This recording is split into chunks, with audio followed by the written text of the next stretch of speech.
Wang Hao, one of the greatest to ever play the game. He has proved himself as the best in the world, time and time again. But he has never won the title that all of the greats mostly desire, despite being as close as you can be over and over again. This is the story of Wang Hao, the prince that never became king. Born 1983 in China, he was in the first generation of players that started playing with modern penhold grip. Traditional pen holders like Liu Guoliang only played with one rubber. With his grip, he couldn't attack with backhand, but he was so good at controlling the game with it. However, the modern penhold grip meant that a backhand loop was now possible, and Wang Hao's backhand loop would go down in history as one of the best ever. Likewise, many other Chinese top players, Wang Hao broke through young. He became a part of the Chinese national team in 1998, when he was just 15 years old. That was the start of a long career at the absolute top. We fast forward to 2003.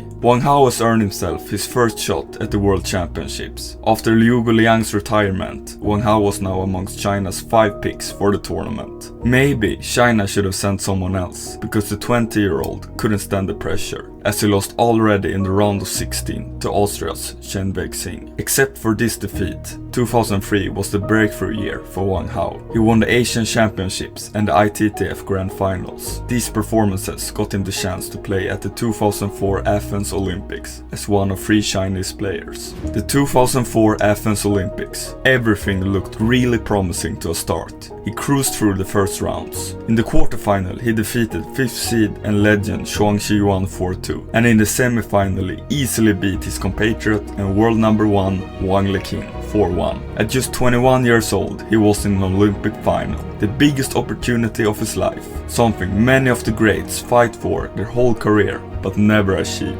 On the other side of the table, a hungry Ryu Seung-min stood. Representing China, all the pressure was on Wang Hao, and unfortunately, he took the best out of it. 2-4 defeat. Wang Hao was young, he would have more chances. However, today when we know how everything turned out, maybe Wang Hao still regrets this defeat more than others, because this was really his big chance. We jump to the 2005 World Championships. Wang Hao was hungry for revenge. He entered the tournament as the 3rd seed, but the hopes of gold was crushed already in the round of 16 as he lost to Michael Mays 4-0. This wasn't great. This wasn't great at all. The World Cup this year went much better as he reached the final, which was his career best result. But in some way it was still a disappointment, because he lost to Timo Boll in the final. The other Chinese star lost to him too, but it was still not okay for a Chinese player to lose to a foreigner. Wang Hao also had to settle for silver in the next year's World Cup, as he lost to Ma Lin in the final. We fast forward to 2007. The World Championships was coming up, and Wang Hao entered the tournament as the 4th seed. This time, he was older and more experienced. He didn't choke, everything went to plan, and after easily defeating legend Yu Se-hook 4-0 in the quarterfinal, he had secured his first World Championship medal. However, this time he had to settle for bronze, because Ma Lin was better on the day and beat him in the semifinal 4-2. The summer passed by, and it was time for the World Cup. This was about to be the tipping point in Wang Hao's career, from being one of the best to one of the greats. In the semi-final, he totally destroyed Timo Boll 4-0, and in the final, he got an even stronger revenge. A revenge he had been waiting for 3 years to get. He totally demolished Ryu Seung-min 4-0, and now, for the first time, for a moment, he was the best player in the world.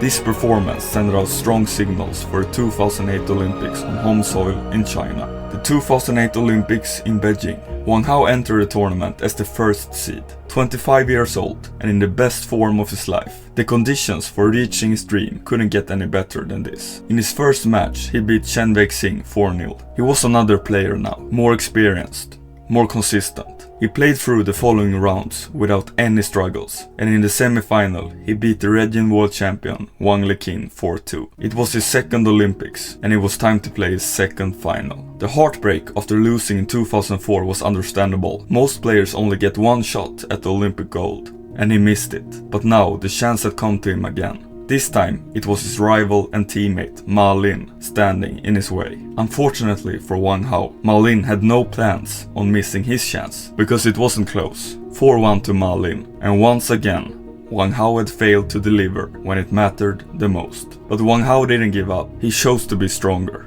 He won the World Cup back-to-back later this year and prepared to be at his best for the 2009 World Championships in Japan. Wang Hao Prime was incoming. He entered the tournament as the first seed, and this time the gold was his to take. The first round were easier than they ever were, and in the semi-final he showed a young Ma Long that he had a lot to learn as he outplayed him 4-1. Wang Hao was now in a World Championships final for the first time. This final wasn't a mental test for him as the Olympics finals had been, because now he was so damn good that it wasn't even close. 4-0 victory over Wang Liqin, and Wang Hao had written himself into history. Best player in the world, and there was no talk about it. The momentum kept going as he won his third World Cup title in 2010. Wang Hao was the best player in the world. It seemed like no one could stop the 27-year-old from winning more and more.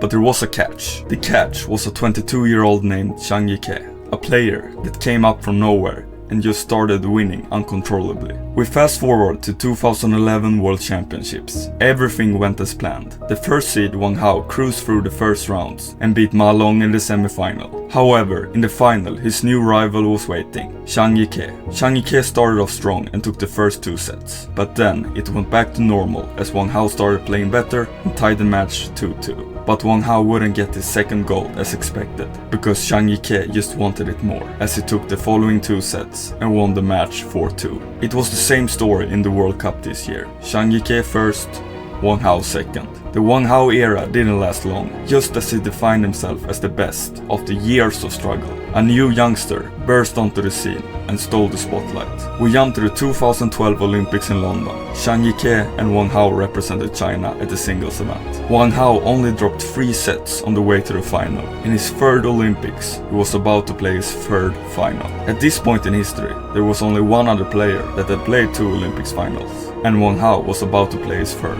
This opportunity wasn't something Wang Hao did the best of. It felt like he was more afraid of losing his third than winning his first. Zhang Yike won the match deservedly, 4-1. And once again, Wang Hao had to settle for silver. The rivalry against Zhang Yike was something he never won, as after losing another final against him at the 2013 World Championships, Wang Hao retired the following year. With Zhang Yike being the star he was, and Ma Long only getting better and better, maybe it wasn't worth it to keep fighting for a 4th chance in Rio 2016, especially when the spot was far from secured, with every country able to just send 2 players. In 2015, he stated in an interview, 3 Olympic titles can't compare with 18 World Championships titles. Maybe that's true, but when we discuss the greatest to ever play the game, Wang Hao often wrongfully gets left out of the conversation because he never won the Olympics, the ultimate title that heavily weighs the most. Wang Hao,